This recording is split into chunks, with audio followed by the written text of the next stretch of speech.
Trayce, you obviously go up against Jordan Geronimo in practice all the time. He played really well in his minutes against Luka Garza. What do you see in practice from him in terms of what makes him that good of a defender, and how impressive was that to see that from a freshman in a big game like this? Jordan's been down on himself a little bit the past couple of weeks on how he's been playing, and so this week in practice, we've really been trying to put an emphasis on getting his confidence back up. And he came in after practice this few days and was really amped up and ready to play. And he did a really, really good job guarding one of the best players in the country. I mean, 10 for 22 shooting. I mean, that's hard to do. And then doing it as a freshman, I'm really proud of him, honestly. Really, really proud of him. Zach? Trayce, coach talked about the week off and maybe, just you guys being willing to challenge yourselves, challenge each other. What does that look like, I guess, when I know you don't plan for the week off and nobody obviously wants to have it in terms of, another team having to shut down, but what does that look like in practice when maybe you guys do have a week to breathe a little bit and maybe just push each other a little bit more?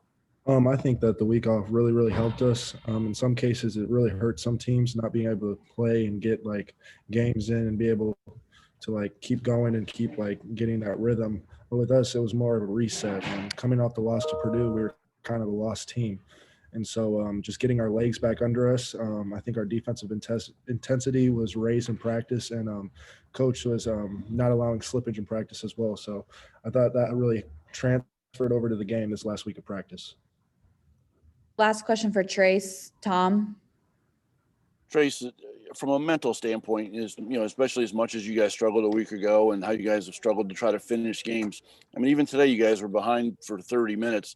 What did it take from a fortitude standpoint to just stay in it and just keep battling and get it tied and then get ahead?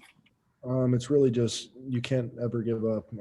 They had probably an 8 or 9 point lead with 12 minutes left, and then we got stops. 8, 9, and 10 war, which is the last 12 minutes of the game. We always emphasize our defensive intensity has to rise because in the past it hasn't been that good. And so I thought we did that really, really well besides the last 2 minutes when they kind of went on their little run again. But overall, I thought we did a really good job on defense. They scored 95 points per game, and holding them to one of their lowest of the season is really good for us. So. All right. Thanks, Trayce. Thank you. Now we'll go